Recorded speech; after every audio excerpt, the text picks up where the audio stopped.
Ok, Timi, povej nam sedaj imam že naslednjo vprašanje za tebe, že naslednja modrost, in sicer nam boš objasnil, kako uspešna regeneracijska tehnika je masaža oziroma manualna terapija.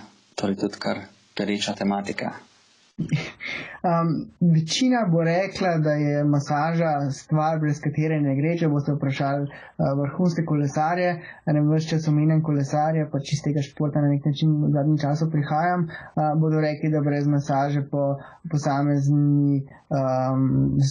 posameznem stageu ali pa delu dirke enostavno ne gre. Zdaj, jaz osebno delim mnenje enega profesorja na fakulteti za šport, ki na nek način pravi, da je masaža več kot placebo, drugega efekta nima.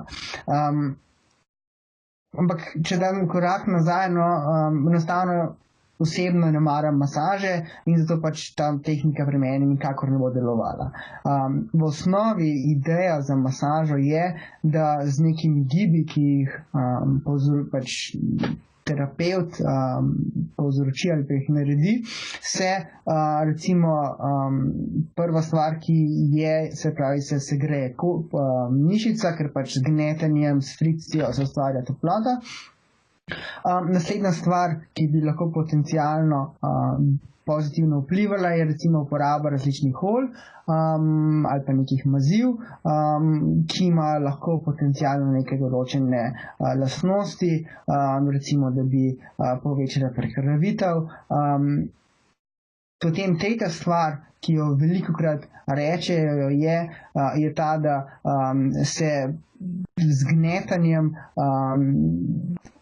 poveča prekrvavitev oziroma odstranjevanje teh odpadnih metabolitov, ki so nastali med vadbo, predvsem veliko slišimo mlečno kislino, ki se je nabrala in ker tam stoji.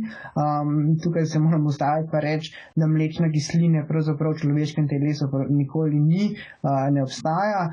Tudi če bi obstajala, bi se takoj razpadla na laktat in poprost vodikov ion, ampak to so biokemične podrobnosti, ampak v vsakem primeru je ta teorija po mojem mnenju malce smešna, nekako ne pije vode, ampak če pa pogledamo raziskave, pa te kažejo, da načeloma masaža ponovadi deluje pozitivno in da je na nek način lahko za športnika priporočljiva. Se pravi, zopet, športnika, ki mu masaža paše, bo seveda v tem užival in bo se stvar delovala, medtem ko tistemu nekomu drugemu, recimo v mojem primeru, pač stvar ne bo delovala.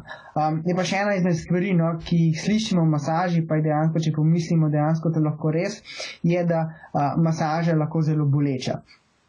In ko imamo mišico razboleno in pač po vadbi in nam jo še nekdo še dodatno vzbudi neko bolečino, bomo po masaži občutili veliko neko sproščenost, ravno zaradi tega, ker se bo bolečina zaradi nekoga, ki gnete mišico, utrujeno mišico, se bo pač ustavila, ne bo bolečine, ne bo več in placebo učinek je tukaj.